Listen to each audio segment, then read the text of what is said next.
Hello, hello, hello, hello. My name is Twan Singer. You're watching my nappy roots, and if you got a little time, you might as well stick around.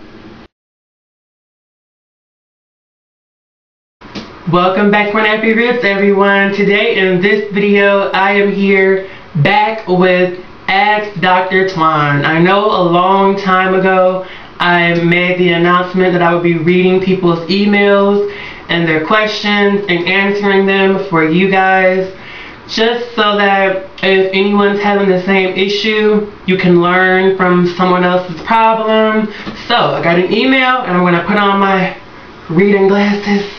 The doctor is in. Okay. It says, "Hello, hope you're having a great day. I just wanted to give my experience and to see what you think. Okay, I went to the salon yesterday for a roller set in a deep condition. I also mentioned I wanted a trim. I should have been more specific. Mind you, all this time I hadn't seen her in a year and my hair had grown tremendously. The lady next to me, which also does hair, said, wow, your hair has really taken off, meaning it had grown a lot. I mentioned I didn't use heat on my hair anymore. I was reading my beautician's body language and her expressions. She didn't join in or say anything. Getting back to what happened, she gave me a trim. I think she cut more than enough. I'm back to shoulder length. I mentioned to her when she was washing my hair, did she cut a lot of my hair? She said an inch. I think she was lying. Would this bother you? Knowing that anyway you'd be going natural in a year, not needing those relaxed ends anyway. Maybe I'm focused too much on length right now. I know one thing, I will not be going to her anymore. I'll be doing everything myself. Should I let this bother me?" Now, definitely this issue comes up a lot. When people say they want a trim, beauticians get scissor happy and they're just back there just chopping. This is one of my biggest fears of why I have never not once gone to a salon and gotten my hair done, other than going to the African salon to get my hair braided, and even that's a rare occasion. I think that when we say we want a trim, the best thing to do is, when our hair is down, use our hands and say, if this is my hair here, trim that much or trim that much. They don't necessarily understand I just want to trim, because they're going to cut it all off. They're going to be chopping. We have to definitely be very specific in what we want, and it helps if we show our beautician what we want, like maybe even making the first cut yourself. Looking at your hair and saying, wow, this much of my hair is damaged, let's just cut that much, and then let's cut this much off the rest of it.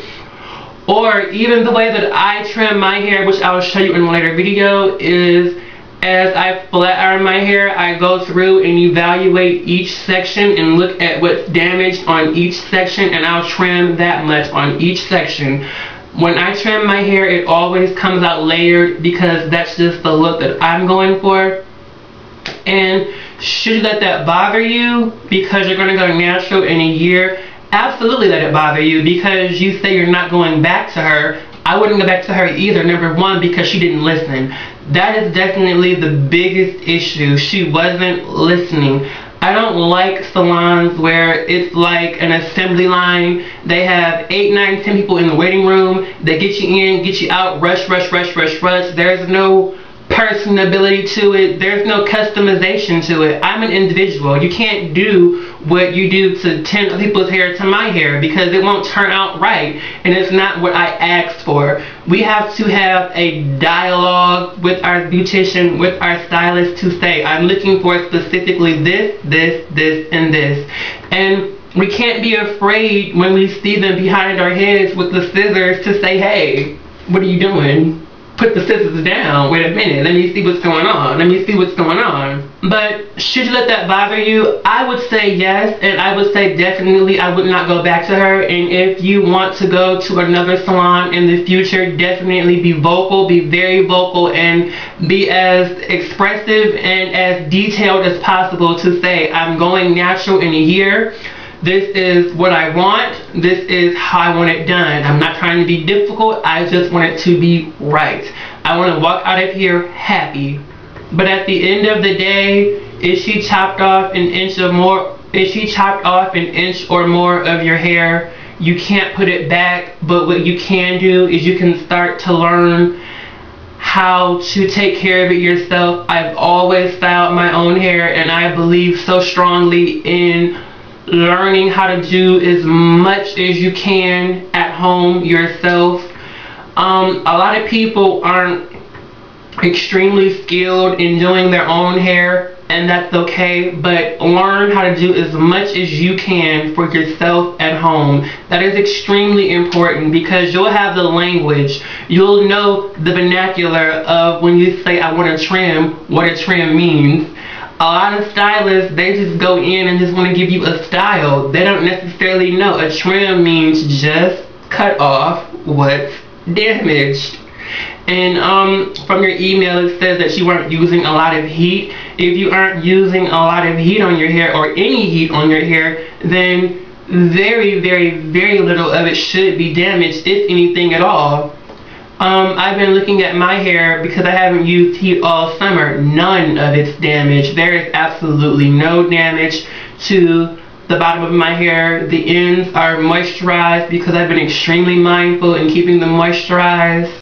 But absolutely, I do think that we are very length conscious and very length focused people, especially if you're on any of the hair boards on YouTube, in that world where it's almost like a competition of whose hair is longer than the next person. But at the end of the day, does your hair work for you? Do you like where your hair is? Are you satisfied with your hair? And if you want to learn how to do a lot of the things to your hair, to style your hair on your own, there are many, many, many, many, many videos on YouTube to watch. Everything that I've learned, speaking from my own personal experience, has been trial and error. My first relaxer was a hot mess. My first flat iron was a hot mess because I watched a video of someone flat ironing their hair with grease, of all things. What was I thinking before I started thinking? That all comes into play. So I hope I answered your question thoroughly, and if not, please comment below and I will get right back to you. So stay tuned for nappy roots and further segments of Ask Dr. Twan. And if you got any questions, you can always email me at mynappyroots@yahoo.com, and I'll be sure to do a video just for you. Stay tuned for nappy roots, because there is always much, much, much, much, much, much more on the way. Bye.